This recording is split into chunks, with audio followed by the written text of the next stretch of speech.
This episode of Geared Up is brought to you by National Car Rental. Take control of your travel experience with National Car Rental's Emerald Club. Visit nationalcar.com to find out more. And you know what? I feel ridiculous with this headset on. I can't even see you, Andrew. I need to make eye contact. But we're wearing an Oculus Go. I'm wearing an Oculus Go, and you're wearing a Lenovo Mirage. Were you not wearing it? I was not. I was not.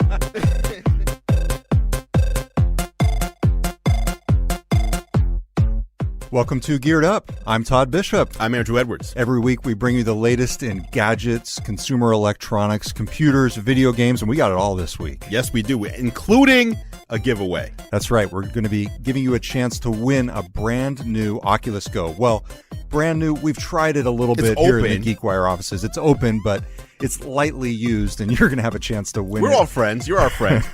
Later on, coming up in a giveaway, so stick around for that on the show. We're going to be talking about a class action lawsuit against Apple over its MacBook Pro keyboards. Yes. Plus some brand new HP computers that were just announced, a new Microsoft Surface Hub. That thing is amazing, but yes. Giant screen, plus a head-to-head between the Lenovo Mirage Solo and Oculus Go VR headsets. I've been especially using the Oculus Go. I love it. I want to hear what Andrew thinks so far of the Lenovo Mirage Solo, which is built on the Google Daydream platform. Mm-hmm. We got lots to talk about. It's a big one. Absolutely. All right. So a big thanks to National Car Rental for sponsoring Geared Up. Coming up later on, we will have the National Car Rental story of the week. Let's jump in first, Andrew, with this MacBook Pro keyboard issue. Okay, yes. This has been... We've talked about this before. Well, we've talked about the problem. Yeah, the problem. The news is now there's actually some kind of outlet for people who are frustrated about this because there's a proposed class action lawsuit in California filed over these keyboards. I love this when it gets into the nitty-gritty of the legal actions over the things that are causing me pain. I've suffered from this. I have too. So the lawsuit claims that the keys stick and no longer register keyboard keystrokes when there are even minimal amounts of dust or debris accumulated under or around a key. I mean, this clearly has been a problem. And it seems like it's a function of Apple trying to make these notebooks and keyboards as thin as possible. Isn't that what's going on here? That's exactly what's going on. I mean, Apple has always been about, I don't know why, but we need to make our products as thin as possible. Like when Steve Jobs was alive, when he was on stage, that was one of his favorite words. It is so thin. It's thinner than a pencil. It can fit in an envelope. It's like it's all about the thinness. And this new keyboard, the butterfly keys, were to make the MacBook Pro thinner, but still have enough room for the battery. And that's why the Apple logo no longer glows on back, because this top is also thinner. Interesting. Yeah, there's no room for a backlight. So I didn't realize that. It's all in the interest of thin. Well, it's not just thinness, but also lightness and portability. So portability, I can appreciate making it way less. This is the first time I can remember where a class action lawsuit has been brought against a company where I heard the news and was like, good.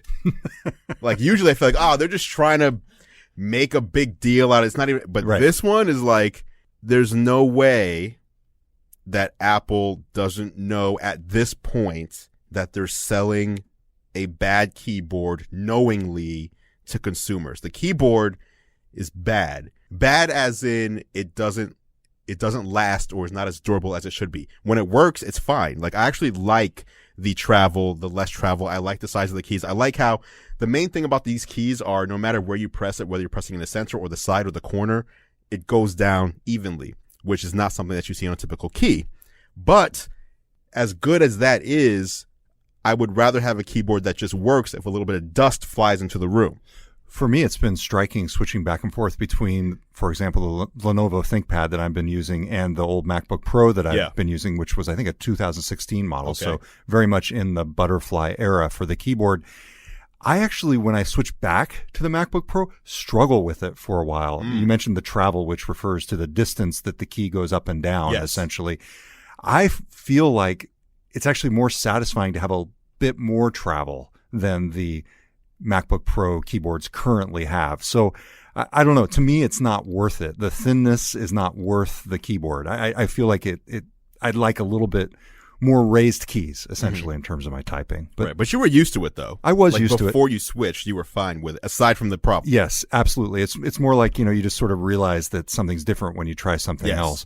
Now, I will say I did suffer from this exact same sticky key problem. The L key one day just stopped working, and I tried Googling and switching the keys out, and I eventually accidentally broke the L key. Jeez. So at any rate, lots going on with the Mac keyboard there. It'll be interesting to see where this lawsuit turns out. It's just a proposed class action for now. It's not an actual class action suit. So it has to go through the courts for a while. But even though it's filed in California, if it goes through, this is the kind of thing where anybody who's purchased one will be able to join in, or is it just for people who live in California? Well, it's a federal class action lawsuit. So it would be something that would be essentially available to anybody within the United States. We're getting up in there, Apple. I had an original MacBook and I had a MacBook Pro. Both suffer from that problem. And the first time I brought it in, Apple said, instead of fixing it, we just want to give you a brand new computer because, headquarters or whatever wants us to send this in so they can check it out. So it sounds like they want to fix this. However, that was 2 years ago. So that was 2 years ago when you took my old computer, gave me a brand new one so you can have headquarters take a look at it. Why are you not fixing it? Oh, and by the way, I believe this is the Butterfly Keyboard 2. This is the sequel. That's redesigned. To the original. And it's still bad. Okay. Well, in that case, I think it's something that Apple needs to address. I mean, it's clearly something that a lot of people suffer from. Hurry up. Okay, in the realm of computing, Microsoft just today announced the brand new Surface Hub 2. Yes. This is really interesting. Did you ever try one of the original Surface Hub computers? I did not try it myself. I saw it demoed on stages, but I never tried one myself. Have you? Oh, absolutely. I mean, these things are like $50,000 or something. Yeah. So the original ones were super expensive. The new ones are going to be a lot less expensive. They weren't quite $50,000. I think they were more in the realm of $20,000. Okay, well, still it's a little crazy. For people who aren't familiar with the Surface Hub, it's essentially a big computer tablet. It's like a big tablet on your wall. A TV-sized tablet is what it is. A TV-sized multi-touch display. Exactly. And so what you can do is... Which runs Windows, right? Right, exactly. Video conferencing. You can do all sorts of annotations and conference room activities. It's really meant to be a digital whiteboard or digital collaboration screen that you would use as part of a meeting. Not only in-person meetings, but you can have people remote who are essentially able to access the screen through Skype and other things like that. So Microsoft announced the new Surface Hub 2 today.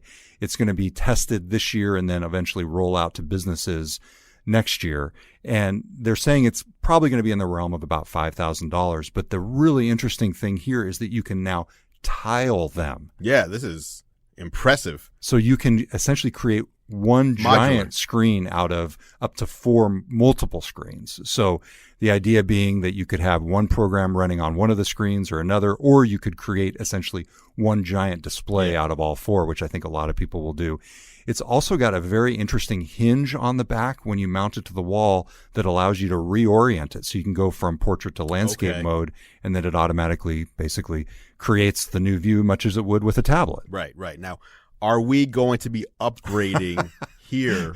We should. In the Geared Up studio. We should get a review unit and check it out here. How amazing would that be? We've got a display behind us. I think that would be really cool. We could essentially run the show from back here on the Surface Hub 2 behind us. Come on, Microsoft. Now, is this only something businesses can buy, or can anybody buy this? Do you have to have a specific license or something to even get an invitation? This is very much something that's sold through commercial office channels. In other words, you have a technology consultant that goes out, gets it from Microsoft, and brings it into your office. That traditionally is the way it goes. Okay.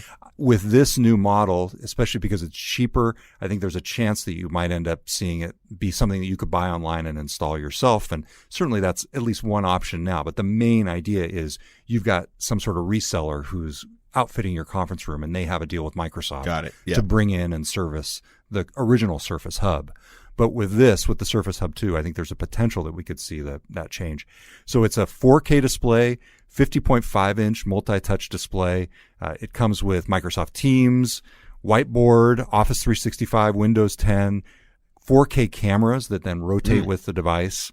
Very interesting specs here. Now, Microsoft competes in this realm with Google and others who have their own displays. And so this is something where it's competitive, but it is an area where Microsoft is really putting its claim, because businesses, commercial office settings are where Windows traditionally has been absolutely strong. Right. So that's the new Surface Hub 2. As I said, it's going to be coming out later this year in terms of testing, and then next year in terms of actual rollout to the field. Yeah. That's an interesting way to announce something. Like, here it is, but we're not even testing it yet. We'll start testing it later this year, and then you can buy it after that. It is an odd thing to do. It's a little bit more of the way that some companies do things with commercial rollouts. I think this is very much not a consumer product in that way. The other interesting thing is they're teaming up with Steelcase to create rolling stands. So you're essentially going to be able to roll this around the office. Yeah. Lots of interesting applications here. More than that, just looks really cool. It looks great. Which you could not say really about the original Surface Hub. Right. It just looked like a big display. Yeah. And a lot of times you'd walk into a conference room and at Microsoft, for example, and you'd go, wait a second, is that a Surface Hub? Oh, yeah, it is. And right. A lot of stuff that Microsoft does has gotten a lot cooler looking since Ballmer's been out of there. That's just saying. So the other interesting thing is you can do multi-user sign-in to these things. So multiple people can authenticate to essentially the same setup of the Surface Hub 2. Wow. So you can basically share documents and that sort of thing.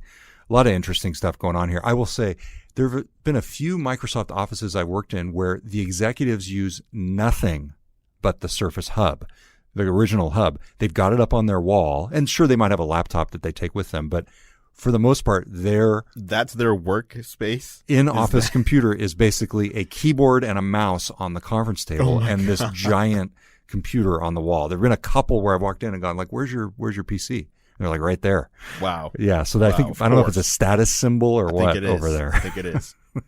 Okay. Well, hey, we have got a lot to talk about on this week's episode of Geared Up. Coming up, a new line of laptops and desktops in the premium realm, including a giant curved display that I really want to check out. That's coming up next on Geared Up. A big shout out to National Car Rental for sponsoring this week's episode of Geared Up. Hey, Road Warriors, the latest tech puts me in the driver's seat every time I travel. Control your travel experience with National Car Rental's Emerald Club. You can bypass the counter and choose any car on the aisle, so you have more time to listen to Geared Up to find out what's going on in the world of consumer electronics and gadgets. Go national, go like a pro. Check them out at nationalcar.com. Subject to availability and other restrictions. Requires enrollment in the complimentary Emerald Club. Welcome back to Geared Up. I'm Todd Bishop. I'm Andrew Edwards. It is time for the National Car Rental Story of the Week. Yes, Geared Up is brought to you by National Car Rental. Go national, go like a pro. You can find Andrew's show, Technically Speaking, on the nationalcar.com control center or youtube.com/nationalcarrent. That's right. Technically Speaking is a show where I show you the best and greatest tech for travel, whether it's business travel, personal travel. If you're on the go and you want to bring tech with you, I tell you what's best. Absolutely. All right. So you can, again, check that out at youtube.com/nationalcarrent. Yes. The latest tech puts you in the driver's seat of your travel experience. National Car Rental's Emerald Club will keep you there. All right. So speaking of travel, there is a new line of computers, a refreshed line of computers from HP that came out this past week. Yes. And aren't they calling this their premium line? Is that what I saw? Like, this is their top of the line from both laptop and desktop all at once? That's right. So they've got the Elite line and then the Envy line. Elite. The so Elite. I said premium. Elite sounds better than premium. So this is the Elite. Not only is it Elite, but then there's another line that you will envy because it's the HP Envy line. Yes, and wow. so they refreshed both of those this week with lots of interesting options. A couple that stood out to me were, first off, a curved monitor, all-in-one display. It's the HP Envy curved all-in-one, 34 inches. Yes. 34 inches. I mean, do you have a external display at home? Of course you do. Yeah, so I have an iMac Pro, yes, which is 27 inches 5K, and then to the side I have a 30-inch 4K display as well. But those are 16:9, and what HP is doing here is actually a super wide or an ultra wide. That's right. And so it curves. They've got this in both a 27 and a 34-inch model. This is really interesting for a couple different reasons. First, They say it's going to be the first all-in-one desktop with Amazon's Alexa built in. Oh. So this plays into that trend. That's what that glowing blue is down there. I see you. Exactly. Yes. Amazon essentially getting a foothold on PCs, which is really interesting because just last week, Microsoft and Amazon showed Alexa and Cortana integration for the first time. Right. Basically allowing the two virtual assistants to talk to each other. Have we been waiting for that for like almost a year now? Forever, yes. It was announced quite a long time ago. I saw the demo on stage at Microsoft's Build conference, and I got to tell you. So it was Build last year then, because Build just happened again. Well, no, you saw the new demo. I saw the new demo. So they announced plans to do it, but then they showed it publicly for the first time just recently. And I saw it, and I got to say, I was totally underwhelmed. Really? Yes. Wow. So what is the value proposition they're saying about this? The whole idea, it's a little bit difficult to grasp, but the whole idea is that Cortana is going to be the virtual assistant, the voice assistant for your work, your productivity. If you're using Windows, Cortana has a feel for your calendar and using Outlook and all that sort of thing. But then Amazon's positioning Alexa as the voice assistant for the home and obviously your personal life. So basically you say to Alexa, hey, get me Cortana. And then you say, hey, Cortana, do this. And vice versa. And it's like, really? Is this really the future? You ask one to go get you the other? Essentially, yeah. You invoke one from the other. Don't you dare so tell me that. That's the way it works. But in the meantime, I know. Hey, Siri, ask Google. I ranted. Like, what? I ranted on this on GeekWire. We should link to the piece from the show notes. But yeah, they've got some work to do, obviously, there. That said, I do like the idea of integration. I mean, we're using so many of these different things in our lives. Just the actual implementation that they had, not a big fan.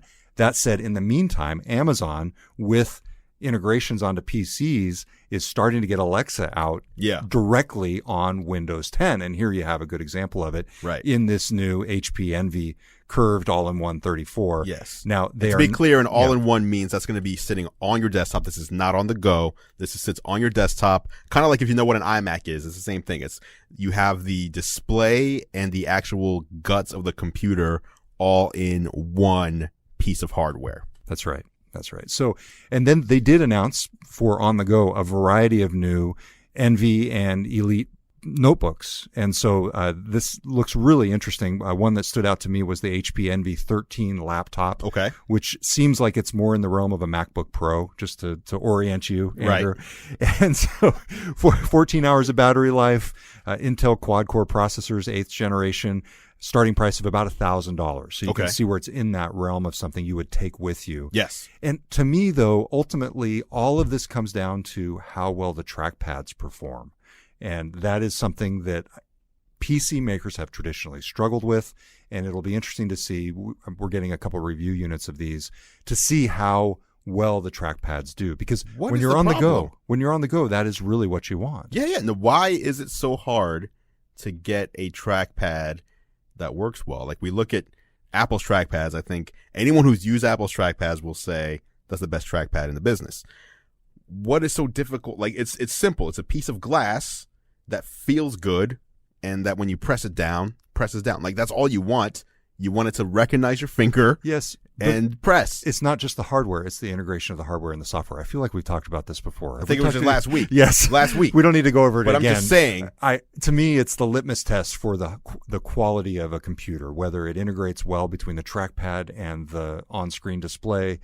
To me, that if that does well, you know that the rest of the experience is probably going to be good. Right. Got this guy carrying a mouse around everywhere he goes. That's true. I got to say, the ThinkPad, the X1, it's getting better. Getting better? Yeah, it's getting better. Yeah. So you're still on Team Windows 10 for now. For now, yeah, absolutely. Okay. All right, so those are the new lines of HP computers. We've got a lot of new computers being announced. That's right. There is one more coming that was not here. Maybe it's because it's not one of their premium ones. The HP Envy X2 is also about to drop in a couple of weeks, and we talked about this before. This is part of the always connected PC, the AC PC, which I've started seeing Microsoft using. Always on, pretty much like your smartphone or a tablet. You press the power button, it turns on immediately. All your notifications are there because it's always connected through 4G LTE. I'm looking forward to that. 24-hour battery life on a full Windows PC. Now, this is more in the line of the Surface Pro, though, because you look at this and it's got a keyboard that's not actually integrated like a laptop. That's correct. So you've got a little bit of a That's compromise your trade-off there. Yes. And it also, if I'm not mistaken, only runs either 64-bit or 32-bit applications, one but not the other. So there's lots coming from HP in the PC realm. That's right. And that has all-day battery life up to 22 hours. So that's pretty powerful. It's a legit 22 hours. So you can fly from here to Japan, use your computer the whole time, fly back before needing to recharge. All right. So that is the latest in laptops, notebooks, and tablets. Coming up next, we are going to be diving deep into the world of virtual reality untethered. That's right. With the Oculus Go and the Lenovo Mirage Solo. Yes. And your chance to win an Oculus Go. So stick around. You're listening to Geared Up. All right, welcome back to Geared Up. I'm Todd Bishop. I'm Andrew Edwards. It is time for our giveaway. Yes, right here. Bam. Oculus Go, 32 gigabyte model, standalone VR. You do not need a phone. You do not need a powerful gaming PC. Everything you need is in this box. And we're giving one away to you guys out there. That's right. You can enter for a chance to win this very Oculus Go that we've got in front of us, 32 gigabytes, by going to geekwire.com/geared up, looking for this episode of the show. There'll probably be a goofy picture of Andrew and me wearing the Lenovo and Oculus headsets in the thumbnail. You just need to subscribe to Geared Up in your favorite podcast app to be eligible. Take a screenshot and then enter it there in the show notes on this episode. There are also other ways to enter that screenshot. Yeah, I'll have a link. If you're watching this on YouTube, I'll have a link down in the description below. Just check that link, click on it. It'll walk you through entering, and we'll have some bonus methods of entry as well. Like by sharing with social. Sharing on social, checking out the GeekWire YouTube, Instagram. Whatever your favorite thing is, we'll have it there. Okay, awesome. So that is your chance to win the Oculus Go. We'll pick one person at random from the people who submit their subscriptions. And if you're already subscribed, you can also submit it as well. Correct, yes. Absolutely. Okay, so let's talk about these new headsets. You've got basically two different new forms of virtual reality here. Yes. You've got the Oculus Go, which sells for $199 or $250, $249, depending on the size, 32 gigabytes or 64. You've also got the new Lenovo Mirage Solo, which runs on the Google Daydream platform. This costs $399, so quite a bit more. I have been using Twice as much. I've been using the Oculus Go almost every day in my house. What have you been doing on it? So a few different things. So first off, sports in VR, watching NBA basketball, and soccer. I want to confirm. Yes. Are there apps now that allow you to watch a live basketball game in 360 VR?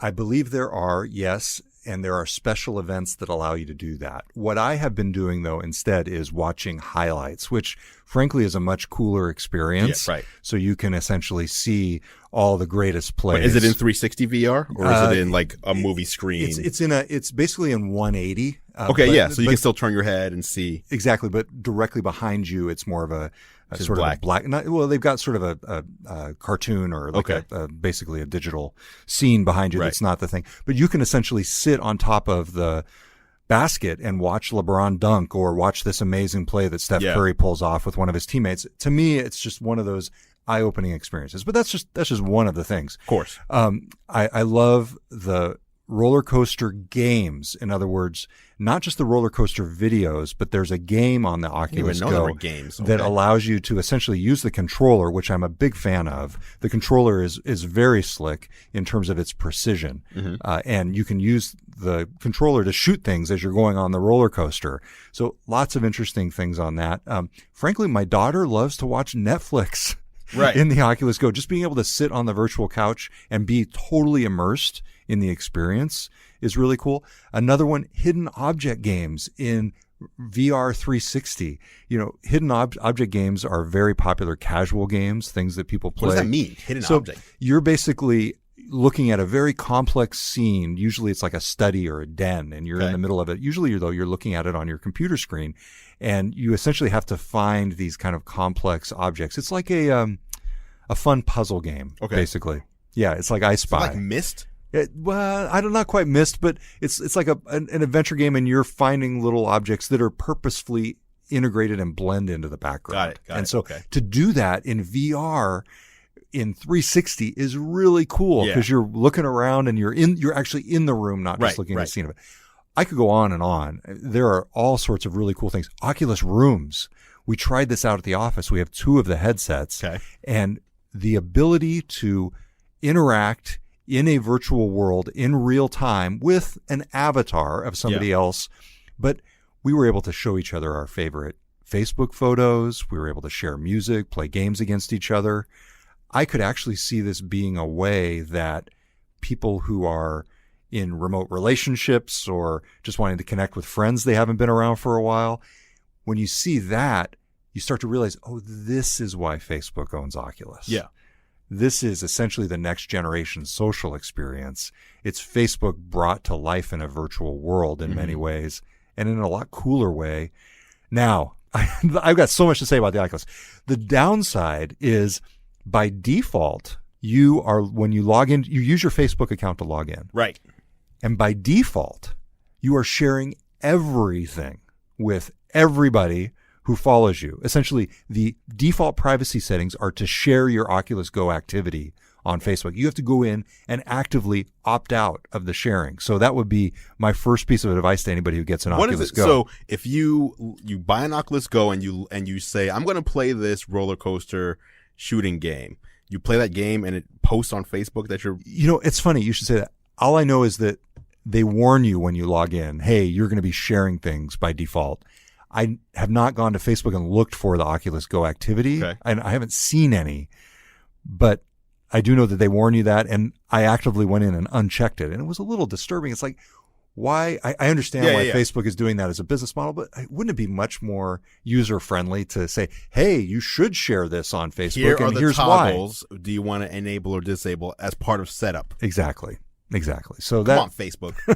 So that's the Oculus Go. Here's the thing, though. I've tried to get my family to use virtual reality over the years. Not that I'm like a big advocate of it, but I've just said, hey, I've got this cool headset. So what headset did you try to get them to use? Typically, we would use like a Samsung Gear VR. So you put a phone in it and you do it. Or even some Google Cardboard headsets with an iPhone, for example. Yeah. So you're not really playing games. And the ability to just have a standalone VR headset, all I've got to do is make sure this thing is charged. That's it. And it works. The power of that simplicity does so much in terms of making sure that people actually use it, that it doesn't sit in the corner and collect dust. It's powerful. And I think both of these devices that we're talking about today are great examples of it. So why the heck is the Lenovo so much more expensive? Well, first of all, I have both of these. I have a Oculus Go. I have the Lenovo model as well. Oculus Go launched first. About a week later, Lenovo comes out. I thought the Oculus was fun too, and same thing. It immediately is like the balance is: do you want like the best, most mind blowing graphics, or do you want convenience? Because if you want the best, most mind blowing graphics, it's very inconvenient. You have to be tethered to a very powerful, very expensive computer. And usually that's not in the living room, right? So it's like you have to be off in like a different corner of your house. Or if you want the convenience, you have this, which doesn't have the best graphics, but the Oculus Go. Yeah, the Oculus Go. That is one issue. It's not great. It's not great. It's okay. But it's more convenient. It's like you said, as long as it's charged, you can jump into VR. And to me, that's great. So a week later, Mirage. Lenovo launched the Mirage, and they launched it at Amazon treasure trucks around the nation. So treasure trucks were doing VR demos, and actually Lenovo invited me to come down and check out the Mirage and check out the scene, and I did a couple Instagram stories and everything. So here's the difference. As you can see right away, if you're watching on video, if you look at the front of these devices, the Oculus Go is just a piece of plastic on the front, and the Lenovo has 2 cameras right on front of it. Which make it look like you're some kind of alien being. Right, because it kind of looks like eyes. But there's 2 cameras there, and there's a good reason for that. In Oculus, if you're wearing it and you're looking around, you can look left, right, up, down, behind you, 360, but you're in a fixed position. You yourself are in a fixed position, right? With Lenovo's, because it has these cameras, not only can I look around in 360, but I can actually walk towards something in VR. I can look around a corner. I can peer over a ledge. So this knows where you are in relation to everything that's around you, which makes it much more of a virtual reality experience because you can walk around in a scene. You can walk over to a bookshelf and, grab something. So that's what those cameras are for. And that's why it's more expensive, because it has that technology built in there. So it allows different types of experiences that the Oculus would not allow for. The Oculus Rift would allow for it because it has cameras, but again, that's hooked up to a computer. Now, how is the fit on this, on the Lenovo Mirage Solo? Actually, I think the fit is better because you have it's like a higher quality thing. Like here, the Oculus is just a bunch of Velcro and straps, while this one, the Lenovo, is more of it's like a nice plastic for people who have followed this, like the PlayStation VR, the headset on the Lenovo is much more like the PlayStation VR. Yes. There you go. That's a good way to put it. Yeah. Because it's basically got a halo around your head, whereas the Oculus Go just has these sort of fabric straps. You got the halo, but also has like a hardware knob that you turn to fit it just right. So that's nice. Now, the other cool thing that Lenovo did is they launched, alongside the Mirage, they launched the Mirage camera, which I have here. Oh, nice. And this camera, I'm actually opening it up for the first time, has two cameras on the front, similar in style to the front of the Mirage itself.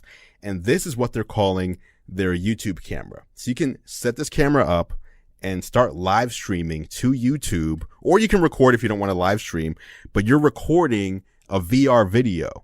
So anyone who's watching, if you're watching in 2D, you can kind of drag your mouse around to change the scene. But if you're wearing VR, you can watch in VR, like you were saying with the sports clips. Yeah. You can do that live with this camera. So it must be 180 though, because the cameras are both facing forward. 180. See, that is the cool thing. It's not just consumption, but it's actual creation. Yes. And that's when new media take on entirely new lives. In other words, when somebody not only can view, but can create, that's when it takes off. Yeah, yeah. And the funny thing is, usually with a camera, like, if I'm using my smartphone and I'm doing, whether it's Snapchat or Instagram or even just making a video, I'll usually like, hey, here's this, and check this out, and we're going over here. You're sort of waving it around. Yeah, like showing people around. And they were saying you can't do that with this because if someone's in VR and they're looking around, but you're also moving their world around, they're going to get very nauseous very quickly. So this is something where they even put on the bottom, you just put that on a tripod and leave it alone and let them kind of, check out the scene. But still very cool. So that you can see how the Lenovo system and ecosystem, if you will, offers a little bit more than what Oculus Go does. And that's why you see the price difference. Have you gotten a sense for the current state of Daydream content versus Oculus and their market? Well, Daydream will support like Steam games, which Steam has a ton of games on there. But obviously Oculus is bigger. But I think it's kind of like iOS and Android where the best apps are on both. Okay, so just a reminder, you don't just have to watch or listen to us discuss these headsets. You can actually enter to win an Oculus Go. Just go to geekwire.com/geared up and you find the show notes for this episode, and you can enter to win if you subscribe to the podcast. Also check out Andrew's YouTube channel at youtube.com/gearlive. Yes. And if you're watching this episode right now on YouTube, just scroll down to the description and the link to enter will be right there. All right. So a big thanks for listening to Geared Up. If you're not already, be sure to subscribe to Andrew's YouTube channel to see our live behind the scenes videos. You can do that at youtube.com/gearlive. And of course, you can subscribe to Geared Up in your favorite podcast app. Mine happens to be Overcast right now. It's fantastic. But you can search Geared Up, that's 2 words, not one, in Apple Podcasts or wherever you listen. If you like what we do, consider leaving us a rating or a review. It really helps other people find the show. And share it with your friends. That's right. Why not? That's right. Geared Up is a GeekWire podcast. You can hear more from us at geekwire.com, and Claire McGrane produces the show. Thanks for tuning in, everybody. Until next time, I'm Todd Bishop. I'm Andrew Edwards. Talk to you next time on Geared Up.